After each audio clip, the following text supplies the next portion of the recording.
En el programa de hoy, desde Haití, párroco pide al Papa invocar la intervención de los países para acabar con el terrible estado de violencia en el país. Desde Brasil, Adelia, religiosa vidente de las apariciones de Nuestra Señora en Simbres, es reconocida como sierva de Dios por la Santa Sede.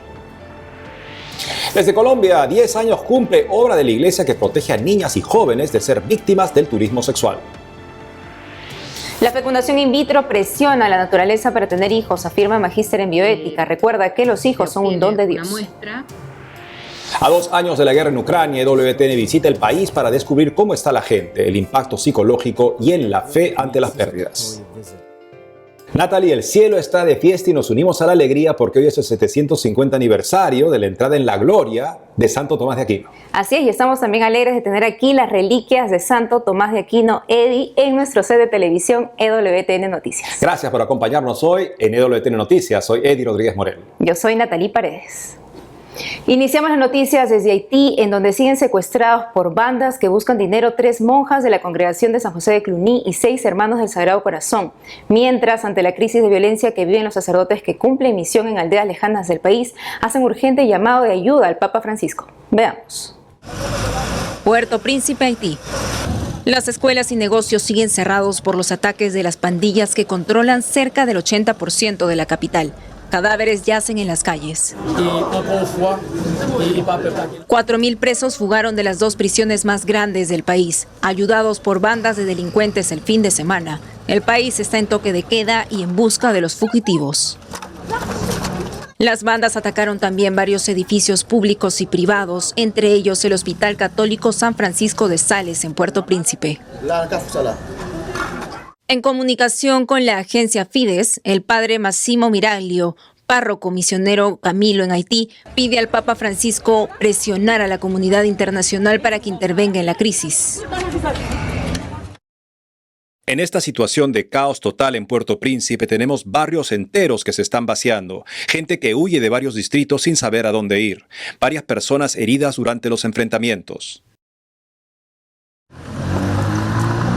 El primer ministro Ariel Henry abandonó el país en plena crisis. Este miércoles los políticos haitianos iniciaron la búsqueda de alianzas para una coalición que pueda sacar al país de la violencia de las pandillas.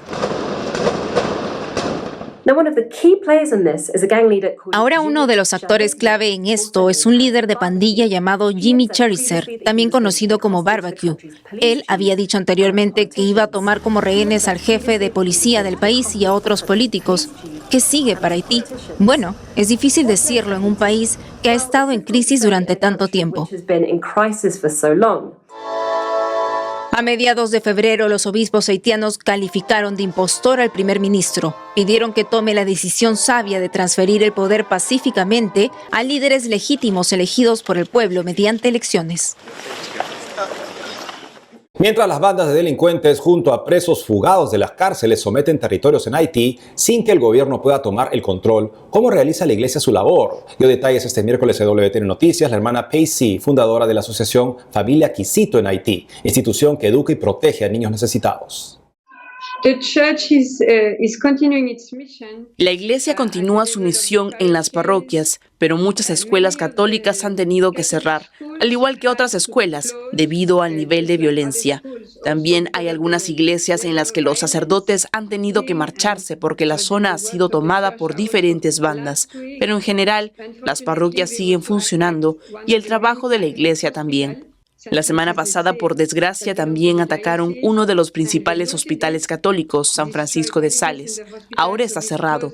En algunos lugares el trabajo de la iglesia está interrumpido, pero en otros, como en las escuelas de la familia Quisito, siguen funcionando. Brasil es otro de los países en América Latina con el privilegio de apariciones de la Virgen María. En 1936, Nuestra Señora se presentó en un alejado y sencillo pueblo con un importante mensaje ante un humilde joven que hoy está camino a los altares. Sobre esto y más informa nuestra corresponsal Natalia Queiroz. La hermana Adélia, religiosa brasileña vidente de las apariciones de Nuestra Señora de las Gracias en Simbres, en el estado de Pernambuco, fue reconocida sierva de Dios por la Santa Sede el último febrero. La hermana Adélia vivió en la remota ciudad de Pesqueira. Cuando tenía 14 años, tuvo una visión de Nuestra Señora de las Gracias mientras cosechaba resino con una amiga en este monte en el poblado de Simbres. Ellas pidieron que la Virgen les protegiera del bandolero Lampião, que aterrorizaba el poblado, y la Virgen se les apareció. Después, la hermana ingresó al Instituto de las Religiosas y la Instrucción Cristiana e hizo sus votos perpetuos en 1946. Mantuvo las apariciones en secreto, hasta que en 1985 la Virgen le curó de un cáncer y le pidió que contara sobre lo ocurrido. La hermana murió el 2013, a los 89 años. Este título es, de hecho, un reconocimiento para ella, que buscó ser una verdadera sierva de nuestro Señor durante toda su vida, con amor sacrificado, ofrecido a todas las personas que acudieron a ella y también a las que siguen recibiendo gracias después de su partida a la casa del Padre. Após a sua partida para a casa do Pai. En este video, de la década de los 80, la hermana habla de las peticiones que Nuestra Señora de las Gracias tendría hecho durante las apariciones en el poblado de Simbres. Hace 60 años Nuestra Señora se apareció en aquella colina con sangre en la mano, pidiendo oración y penitencia y conversión para que los flagelos de aquel momento desaparecieran. Otras apariciones ocurrieron en el mismo lugar a las dos niñas. El próximo 10 de marzo empieza oficialmente su causa de beatificación. Será instaurado un tribunal para escuchar testigos que tuvieron contacto con la hermana. Será presidido por el obispo de Pesquera, Monseñor Luis Sales. Miles participaron de las caminatas penitenciales en la arquidiócesis de Fortaleza el último domingo. Cargaron una cruz de madera durante todo el recorrido de 5 kilómetros. El tema de la 13ª caminata penitencial fue Peregrinos de la Esperanza en Oración. La caminata tuvo momentos de reflexión y fervor espiritual. El arzobispo de Fortaleza, Monseñor Gregorio Paixão, caminó junto al pueblo, atendiendo confesiones. Muchos otros sacerdotes hicieron lo mismo. Culminó con la misa en la catedral. De todas las gracias que nosotros podemos recibir, de todas las bendiciones que vienen del cielo, la más grande es el arrepentimiento, dejar sacar por la gracia de Dios lo que no sirve, dejar el pecado, porque el pecado nos aleja de Dios. Las caminatas penitenciales son tradición en muchas diócesis de Brasil en Cuaresma, para reforzar la necesidad de la oración, de la penitencia y de la conversión. En Petrópolis, Natalia Queiroz, EWTN Noticias. Y en Colombia triunfa una obra de la Iglesia comprometida con la recuperación y prevención del turismo sexual de niñas y jóvenes. Nuestra corresponsal Lida Lozada nos cuenta más. Con un simbólico y alegre evento público en uno de los lugares más representativos del centro histórico de Cartagena, se conmemoraron los 10 primeros años de Talita Cum, el programa de la Iglesia colombiana que apoya la prevención de la violencia sexual en niñas y adolescentes en esta importante ciudad del país. El evento contó con la presencia de beneficiarios del programa, líderes eclesiales y autoridades locales, quienes ratificaron su compromiso por seguir trabajando de manera articulada contra este flagelo que tanto ha afectado a Cartagena. La Plaza de los Coches en la Torre del Reloj, lugar que ha sido testigo de múltiples situaciones asociadas a la prostitución y explotación sexual en la Heroica, se convirtió en escenario de muestras artísticas y culturales, a través de las cuales niñas que participan en el programa durante esta conmemoración transmitieron mensajes asociados a la necesidad de proteger su integridad y derechos. El secretario general de la Conferencia Episcopal, Monseñor Luis Manuel Alí, agradeció a la Arquidiócesis de Cartagena por esta misión enfocada en la cultura del cuidado y la comparó con la zarza ardiente del libro del Éxodo 3:1-10, un lugar sagrado del corazón de Dios en favor de los más frágiles.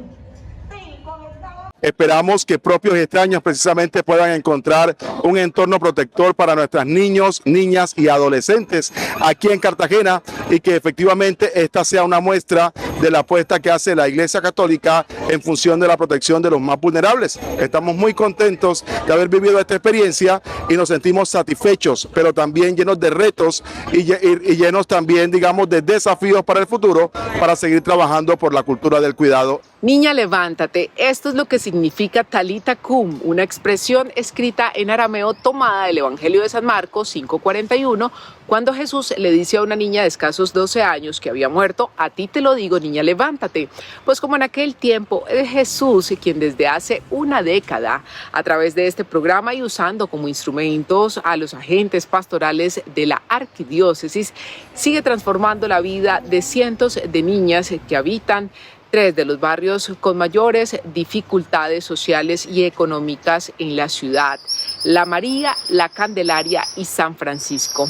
Allí han enfocado acciones espirituales, psicosociales y formativas en la prevención de abusos, explotación sexual y trata de personas.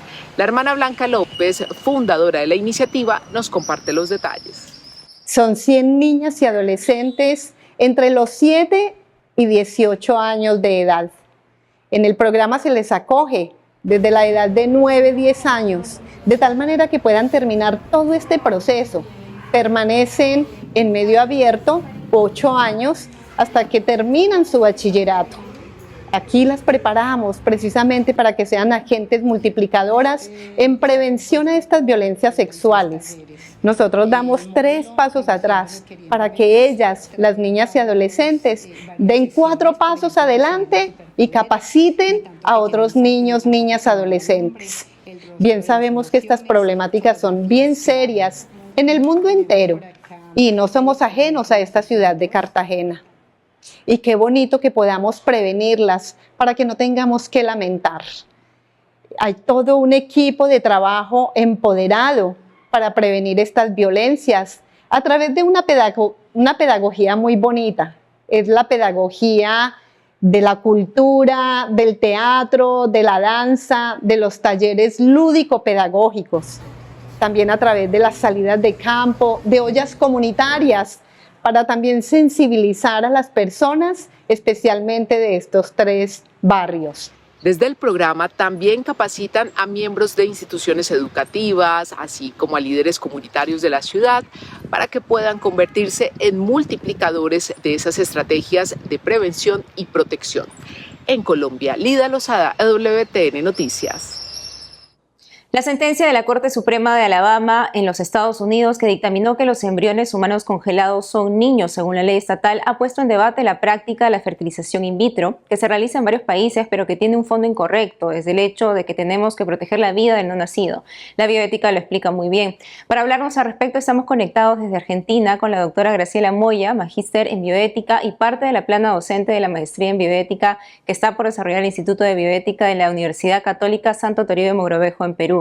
Doctora Graciela Moya, es un gusto tenerla con nosotros en EWTN Noticias. ¿Podría explicarnos primero en qué consiste la fecundación in vitro? Hola, bueno, muchas gracias por la invitación. Bueno, la fecundación in vitro es una de las técnicas de reproducción asistida, en la cual se obtiene una muestra de esperma del varón, que en general es por masturbación o por punción testicular, y se obtiene de la mujer los ovocitos, que se hacen por un procedimiento de sedación, por una punción que habitualmente es transvaginal, se hiperestimula a la mujer y eso en sí tiene un riesgo para la salud de la mujer, y después bajo sedación por vía cervical, a través de la vagina se aspiran los ovocitos. Una vez que obtienen las muestras de ovocitos y de esperma, ya sea que se ponen juntos en una placa de Petri o se inyecta el espermatozoide dentro del ovocito para lograr la fecundación. Y después esos embriones que se obtienen se cultivan, o sea, se colocan en medios de cultivo por 3 o 5 días previo a la transferencia nuevamente al útero materno, esperando la implantación de ese nuevo ser humano que se ha gestado. ¿Y hay alguna parte en el proceso de este tratamiento de fecundación in vitro en la que se mate a los niños? se fecundan varios embriones, varios seres humanos, y algunos se transfieren y otros no. O sea, los que se transfieren, y uno espera a ver si el niño implanta en el útero materno, ese es como el que uno esperaría que sobreviva. Los otros embriones, que serían, a veces los llaman como supernumerarios o extras, esos seres humanos se congelan. Congelamiento y descongelamiento de estos seres humanos tiene casi un 50% de mortalidad. O sea, uno ya sabe que cuando va a congelar a estos seres humanos, no todos van a sobrevivir. Yo creo que habría que tratar de evitar llegar a estas técnicas, porque hay muchas otras cosas que sí se pueden hacer antes de llegar a una fertilización, sobre todo porque se cinde el proceso procreativo de la fertilización del niño, ¿no? Entonces hay terceros que están involucrados y son quienes deciden acerca de la vida de los hijos de las parejas.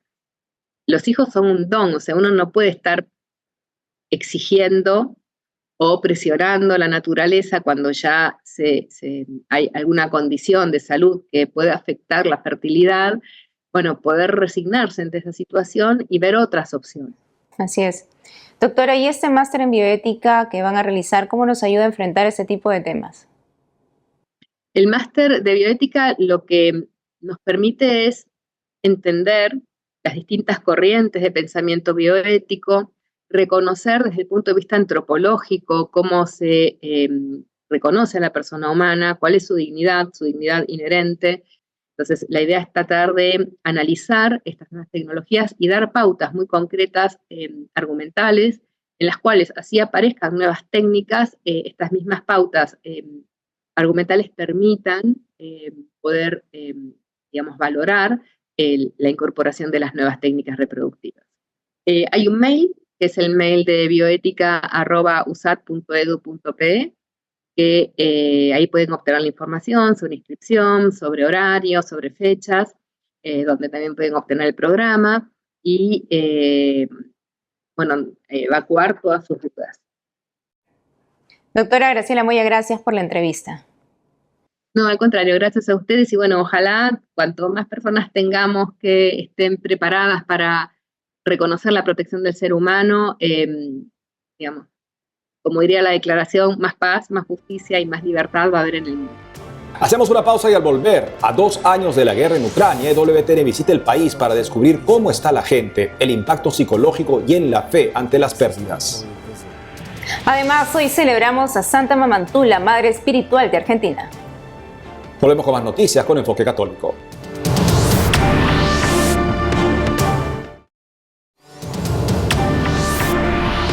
Hace 2 semanas se cumplieron 2 años de la guerra entre Ucrania y Rusia, conflicto que se originó por la pretensión del gobierno ruso de anexar Ucrania a su territorio. Los enfrentamientos continúan, no se avisora un acuerdo de paz. 2 años después de la invasión a gran escala de Ucrania por parte de Rusia, Conflin de EWTN visita el país para descubrir cómo se las arregla la gente. Al viajar a varias ciudades como Lviv y Kiev, tenemos una idea del impacto psicológico de la guerra sobre los ucranianos, en particular en los soldados que regresan del frente y en los niños. Además, nos centramos en la relación que la gente de Ucrania tiene con su fe en un momento en el que muchos han perdido tanto. Les presentamos la primera parte del especial El estado psicológico de Ucrania.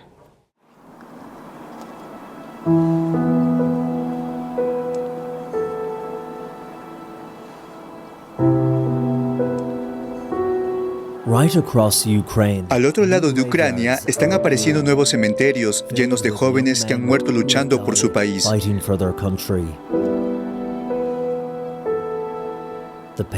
El dolor y la tristeza puedes sentirlo a medida que los cementerios se hacen más y más grandes.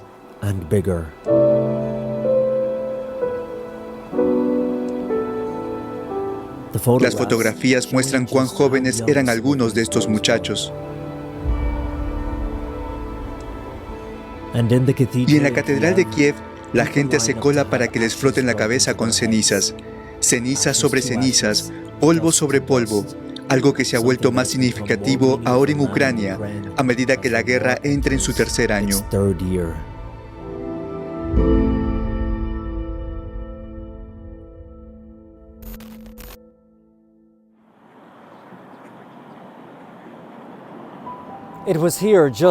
Fue aquí, a 1 hora de Kiev, donde los tanques rusos se abrieron paso en dirección a la capital. 700.000 millones de dólares en daños a este país y alrededor de medio millón de soldados muertos de los dos ejércitos, sin mencionar los muertos civiles. Y todavía 2 años después, esta guerra en Ucrania continúa.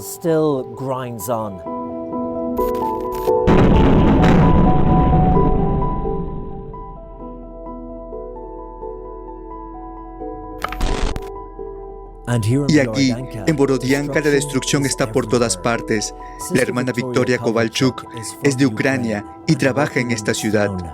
Cuando miras hacia aquí, puedes ver los dormitorios de las personas, sus cocinas. Sí, en algunas habitaciones todavía puedes ver incluso los muebles. Es horrible, ¿no? Cuando sales y ves las marcas de la guerra, lo brutal que es. Sí, y nunca imaginaría que esto pudiera suceder hoy en día. Es difícil creer que apenas hace 2 años estas eran casas de personas donde vivían familias y niños. Algunos todavía están desaparecidos y la gente de Borodianka no sabe si está viva. Algunos escaparon o tal vez quedaron enterrados bajo los escombros.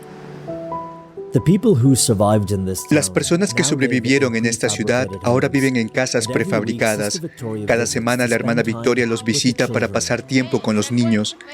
Ella los hace pintar símbolos de esperanza, felicidad, de paz, tratando de hacer la vida un poco más alegre y normal para los niños, muchos de los cuales, en su corta edad, han visto cosas que la mayoría de nosotros, afortunadamente, no hemos visto en nuestra vida. ¿Qué estás pintando? Estoy pintando una mariposa. ¿Te gusta pintar? Sí, porque me calma. Cuando les pregunto qué les gustaría pintar, muchos niños me dicen que sus hogares.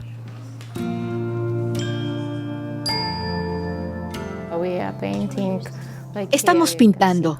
Aquí se ven casas. Sí, los niños sueñan con volver a sus casas o vivir en sus departamentos, en las ciudades tranquilas. El cielo debería estar lleno de pájaros y globos, no de misiles o drones. Y la bandera que los niños sobre la cual están pintando será enviada al frente de batalla. Esta bandera, cuando la termines, ¿a dónde irá? Estoy dibujando para los soldados. ¿Por qué eso es importante? Solo quiero que sepan, que recuerden, que no están olvidados. La guerra en Ucrania ha tenido un alto precio entre los niños. De acuerdo a UNICEF, 4.1 millones necesitan ayuda humanitaria. Aquí los niños enfrentan problemas de salud mental, estrés emocional y profunda tristeza. Trágicamente se ha reportado que más de 1.500 niños han muerto. Esta historia continuará. Ahora les contamos que hoy, 7 de marzo, celebramos por primera vez la memoria litúrgica de Mamá Tula, la primera santa argentina. Para conocer más de la santa, escuchemos desde Argentina al padre Jorge Luis Hidalgo.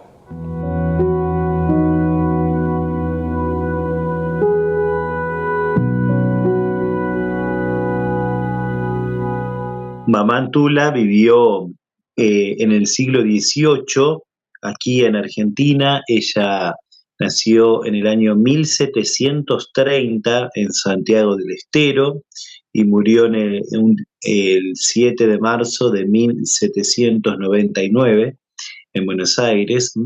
Y lo que la ha distinguido a ella fue querer vivir como consagrada, siendo laica, pero con una vida consagrada, imitando las enseñanzas de los jesuitas. Ella la llamaban beata porque eran mujeres que se dedicaban, prometían a Dios su virginidad, y se dedicaban especialmente a ayudar, ¿no?, a las compañías de Jesús. Y por eso la vemos con un hábito negro, que era, podemos decir, la sotana de los jesuitas adaptada a la vestimenta femenina que ella, por supuesto, llevaba. Entonces ella procuró por todos los medios posibles que la mayor cantidad de almas hicieran estos ejercicios, ¿no? En Argentina y también en algunas ciudades de Uruguay, al menos. E incluso fue pedida que fuera a España a realizar estos ejercicios y, bueno, evidentemente ella al final no fue, pero al menos su fama trascendió las fronteras y nuestro mismo continente. Así que bueno, gracias a Dios ahora ya la tenemos elevada a los altares y la tenemos reconocida como esta gran apóstol, ¿no?, de los ejercicios y además con esta santa inquietud misionera de llevar los ejercicios y no solo limitarse a su ciudad en Santiago del Estero, sino a toda nuestra Argentina.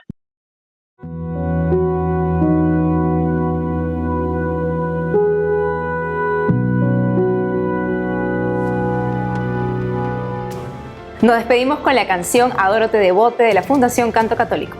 Así es, Santo Tomás de Aquino, Natalie, también es llamado el doctor de la Eucaristía por esos hermosos himnos que son tratados que nos ayudan a entrar en el misterio del amor de Dios que se entrega en el Santísimo Sacramento. Hasta mañana. Adorote devote, latens Deitas, quae suvis figuris perelatitas, divis secor meu, totum suvicit, quia te contempla.